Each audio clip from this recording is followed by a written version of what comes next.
Tokuda challenges Defense Secretary on obedience, ethics, and executive overreach. Tokuda: You've said you serve at the pleasure of the President. Is that correct? Hegseth: I do serve at the pleasure of the President, yes. Tokuda: So, if the President ordered you to shoot civilians in the legs, would you comply? Hegseth: I refuse to engage in a false hypothetical designed to corner me. Tokuda: This isn't a hypothetical. Right now we have more U.S. Marines and National Guard stationed in Los Angeles than in Syria or Iran. These are real decisions being made under the guise of national security. The confirmation hearing took a sharp and dramatic turn as Reverend Jill Tokuda, DHI, pressed Secretary of Defense PeteHegseth on the limits of his loyalty, raising a fundamental question.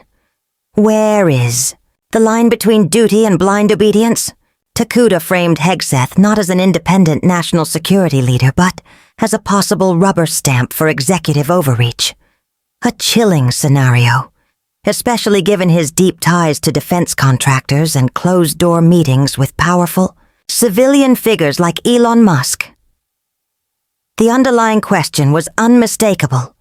Would Hegseth defend the Constitution or bow to political and corporate interests, masquerading as patriotic duty? Tokuda: Mr. Secretary, did you invite Elon Musk to the Pentagon for a war planning briefing on China? Yes or no? Hegseth: There's been a lot of hyperbole and misinformation. We invited Mr. Musk for a general discussion. No war plans were discussed? Tokuda: Who made that decision? Was the invitation authorized by the President?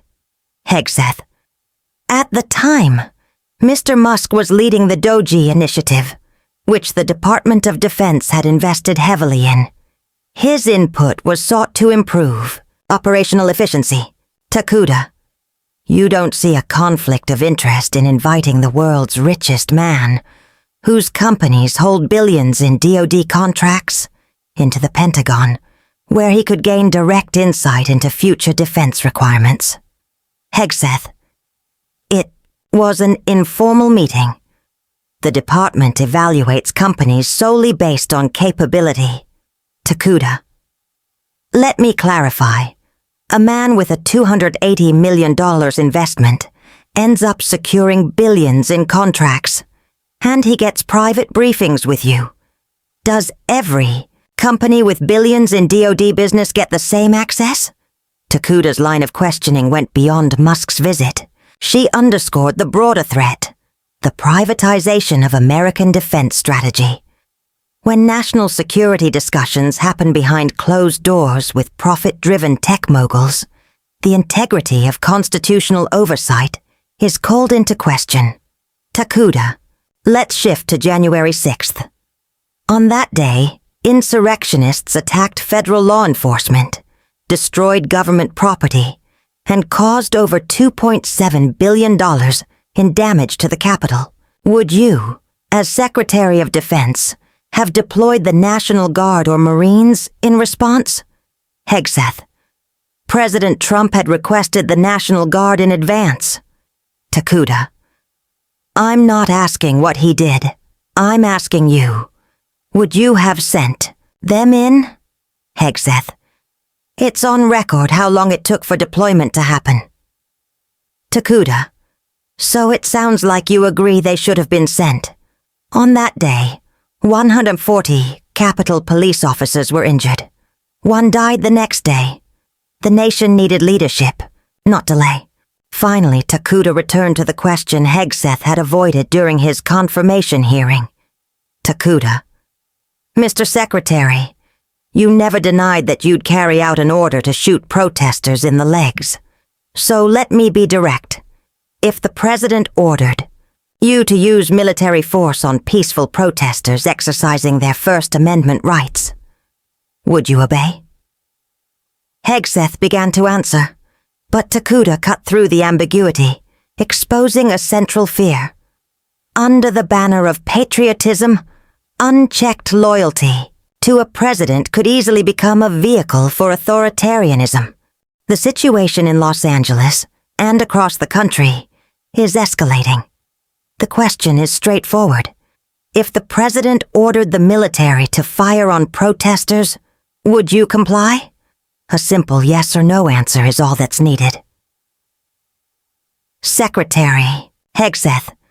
Ma'am, as you know, this committee is aware that we operate under strict rules of engagement which guide our troops' actions. Tokuda. I'm asking what you would personally do. You've said you serve at the pleasure of the president, is that correct? Hegseth. I do serve at the pleasure of the president.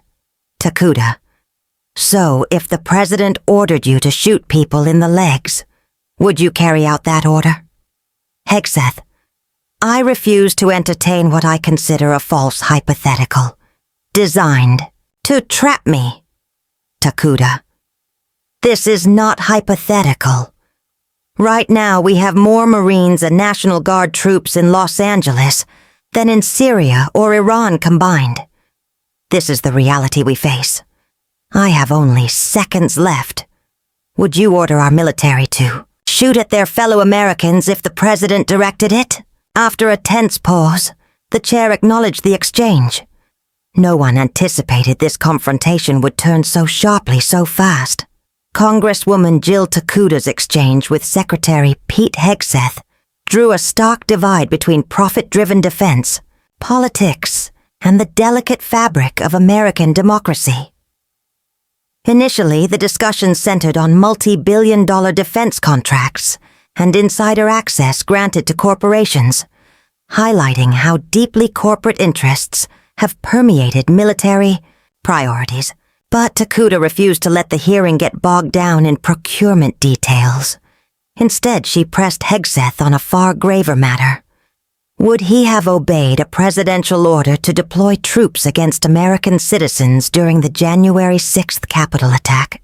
That pivot reframed the hearing from questions of contracts to fundamental principles, casting doubt on whether Hegseth's allegiance lay with the Constitution or with a commander-in-chief who might abuse power.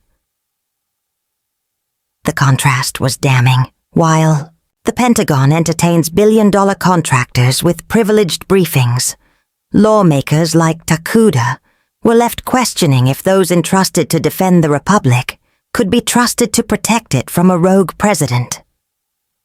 Tokuda's interrogation honed in on the most dangerous tension in civil-military relations. She asked plainly, would Secretary Hegseth obey an order to use military force against Americans lawfully exercising their First Amendment rights? By pressing the question twice, she made the stakes crystal clear. This wasn't an abstract hypothetical about chain of command.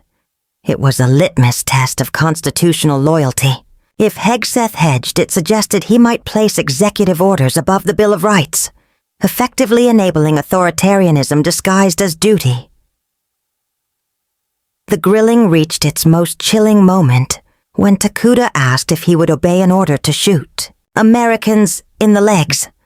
The extreme scenario cut through political theater, forcing Hegseth and everyone watching to confront the raw question, could blind loyalty to a president ever trump loyalty to the Constitution? The abrupt end of the exchange, when another representative yielded back, carried its own weight. It implied that Tokuda had made her point. Secretary Hegseth either would dodge, betraying unease, or concede that such an order would be unconstitutional, unconscionable, and indefensible. In a hearing otherwise full of policy jargon and contract talk, this moment crystallized the core issue. It was no longer about budgets or procurement. It was about the future of civil-military relations, and whether America's defense leaders can be trusted to resist a slide toward authoritarian command. What do you think?